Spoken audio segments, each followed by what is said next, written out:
समस्त नमस्कार। आज आम बनैबा चाट मटर आउ आलू को प्रथम सिझेबा। आम सिझा छाड़दे। बर्तमान चाट प्रस्तुत आम मसला रेडी करवा। प्रथम गरम कढ़ाई की अल्प तेल पकेबा।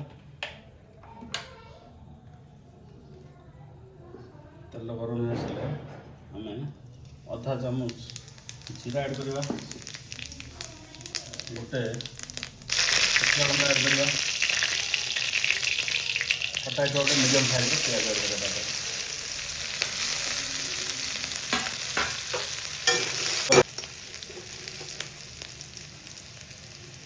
प्याज आमर हो आसला।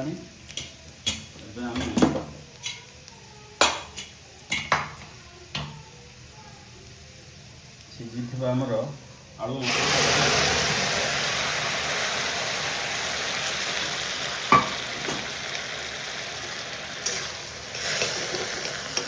तापर गोटे बड़ साइज टमाटो ऐड करवा।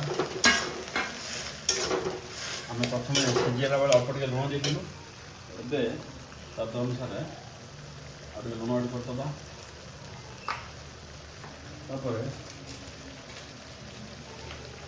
आम या चाट मसला ऐड करवा।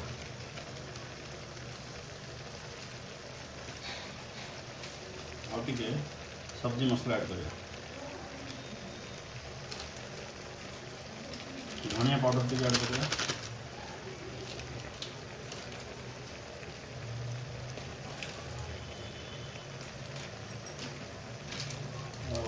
राग पाई अल्प टिके लंका पाउडर ऐड करवा।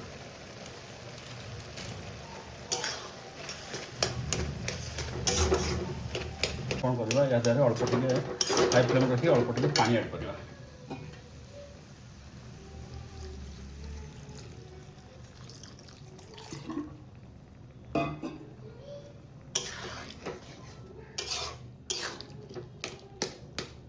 ताको 5 मिनट फुटिया छाड़दे।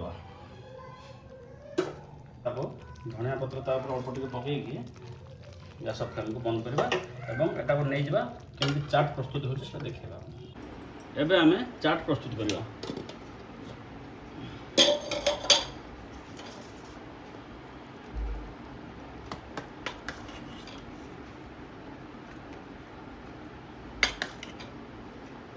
रखि गाजर अल्प टिके पकेबू। पियाज अल्प टिके पकेबू।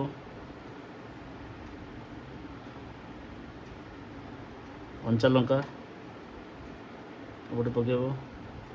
काटी रखि काकुड़ी पकेबू।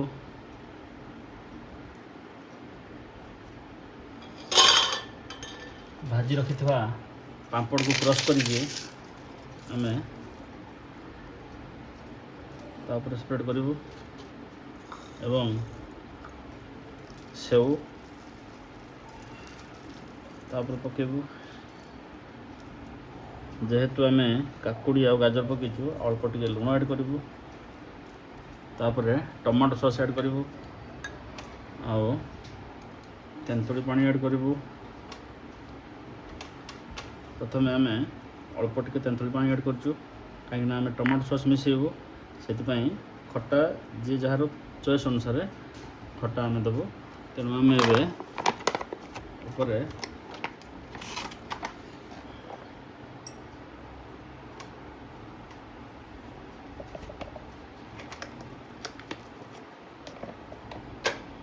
तापर आ टिके सेव और टिके पियाज एवं भजा होता जीरा गुंड कर रखाई सेटा देव एवं एबे खाइबा आम अंश मान को सर्व करूँ।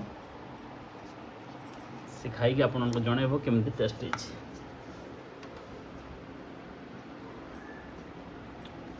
बढ़िया टेस्ट है। एबे प्रस्तुत हो गला गरमा गरम चाट। आपण माने घरे भी एमती प्रस्तुत करिके खाई परिबे। Thank you.